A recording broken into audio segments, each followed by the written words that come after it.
Bishop. I really enjoy saying that.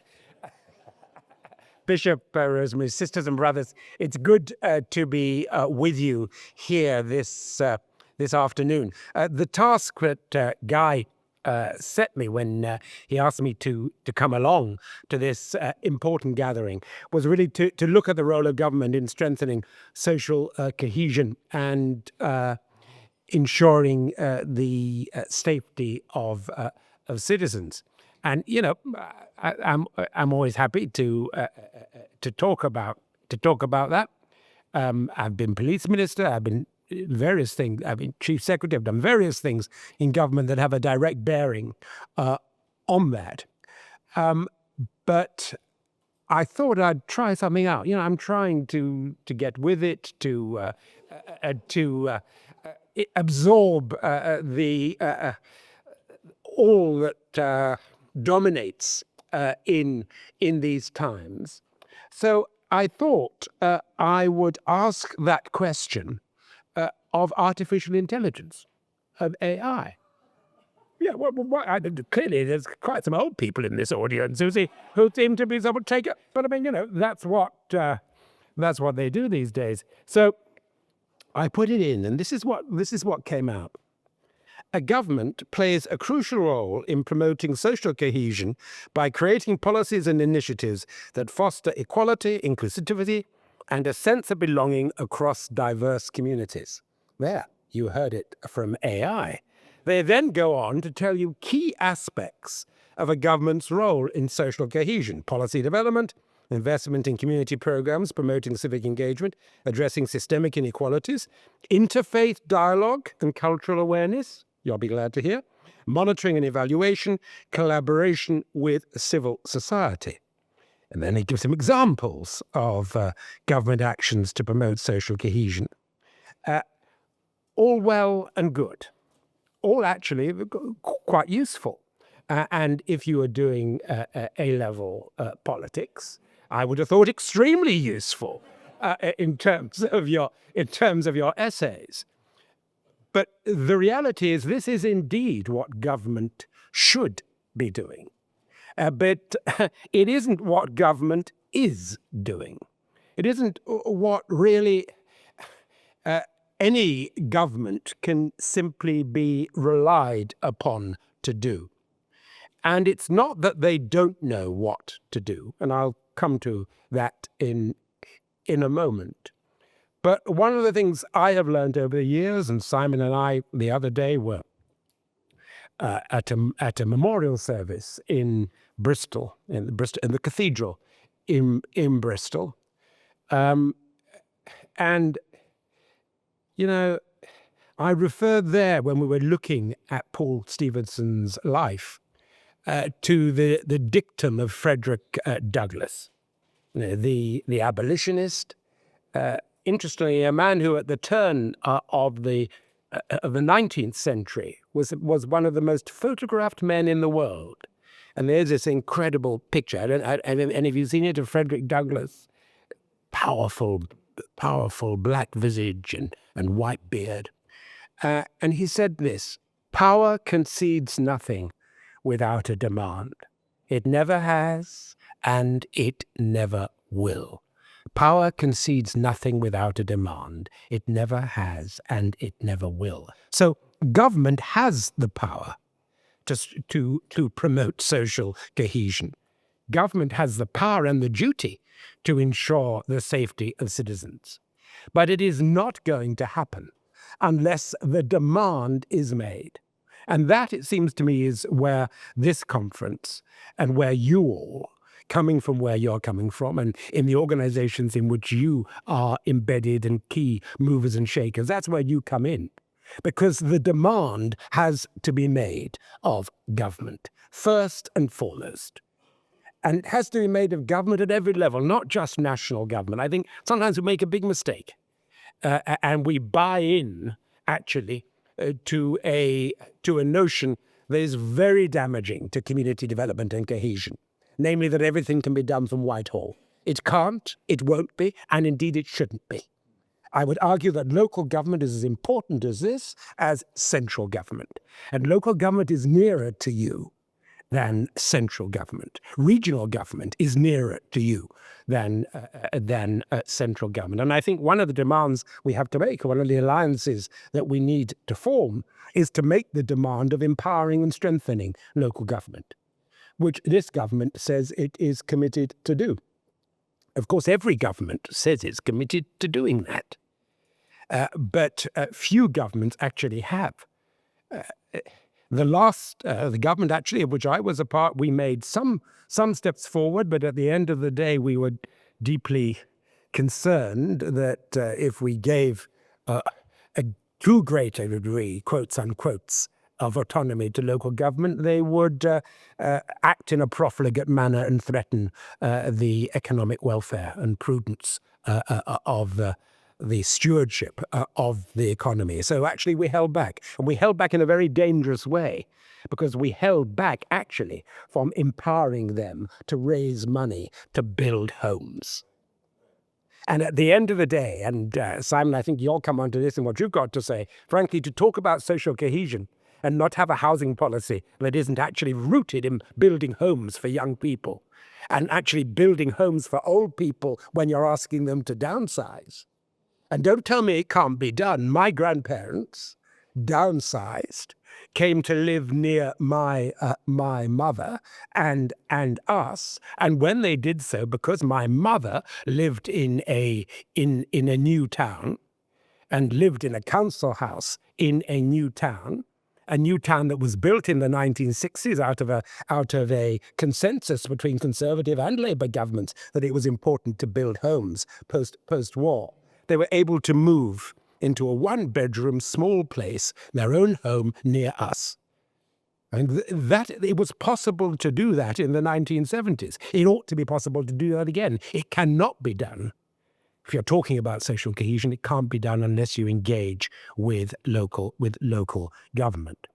So I would suggest that the demand that needs to be made and the demand that needs to come from folk like yourselves, rooted as you are in local communities, is part and parcel of the historic mission of the church.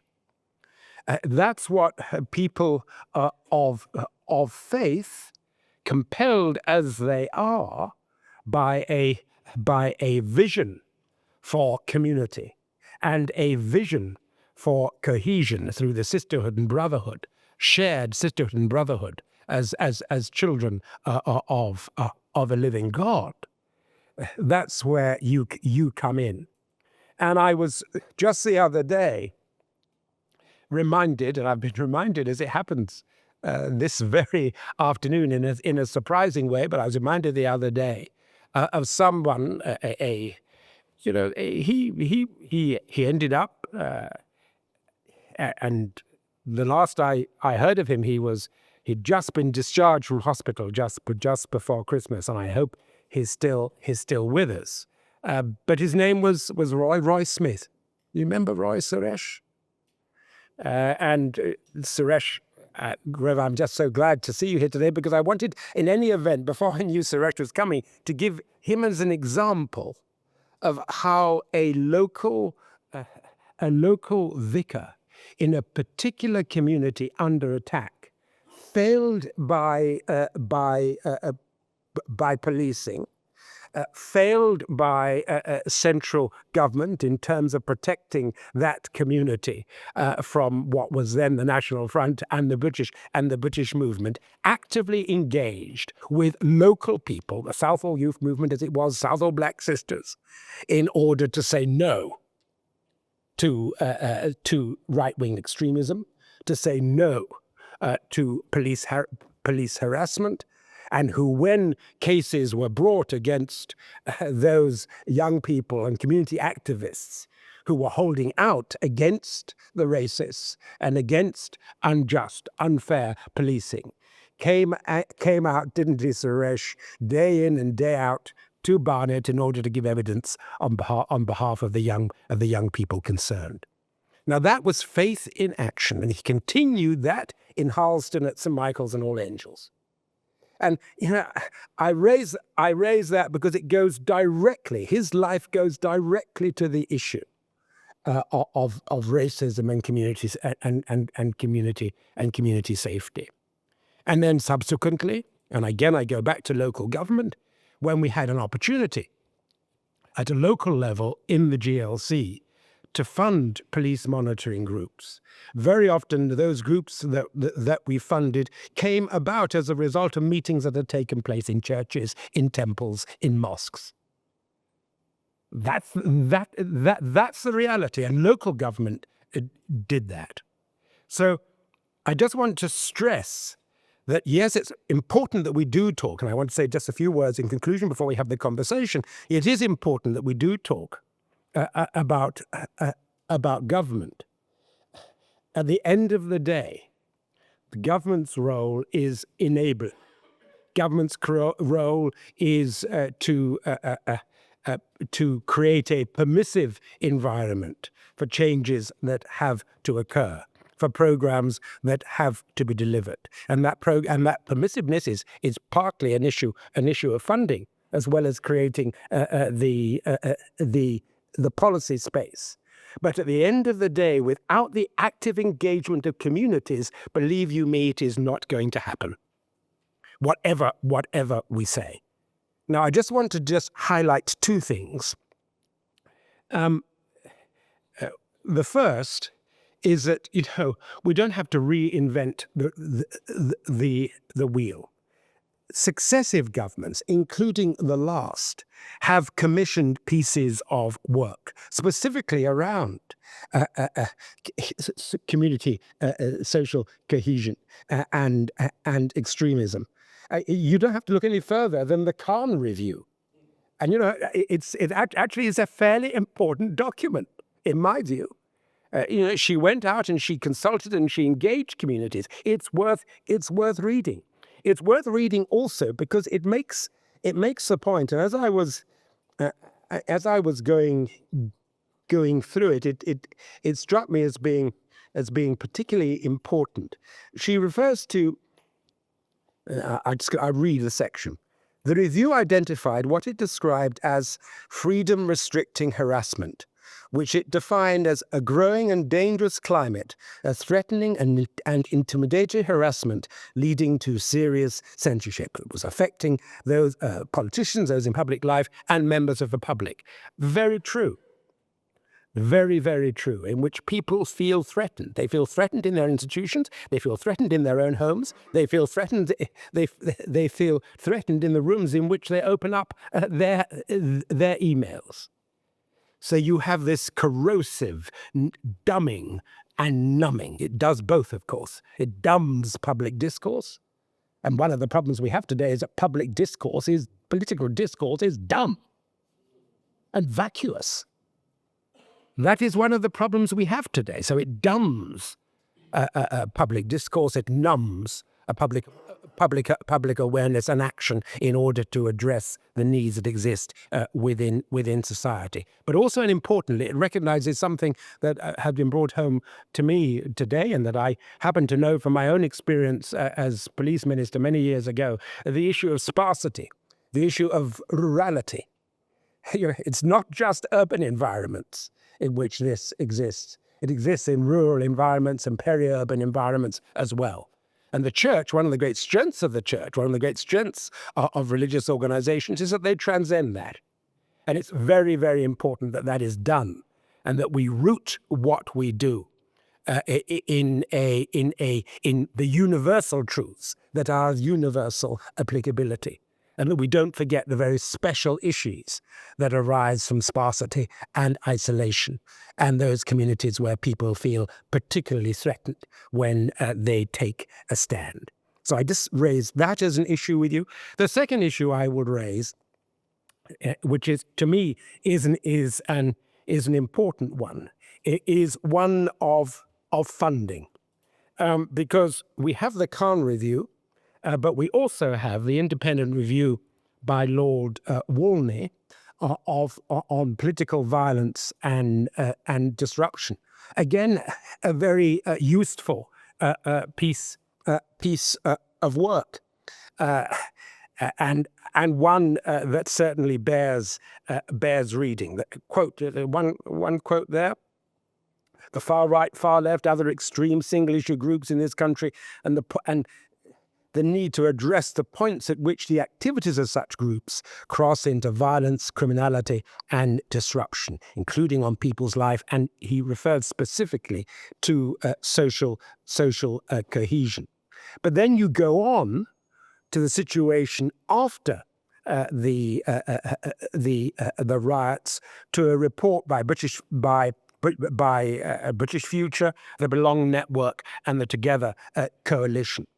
And they, again, are looking directly at those issues that arise from the riots and from society's inability to actually comprehend the scale of the problem and the threat that it presents.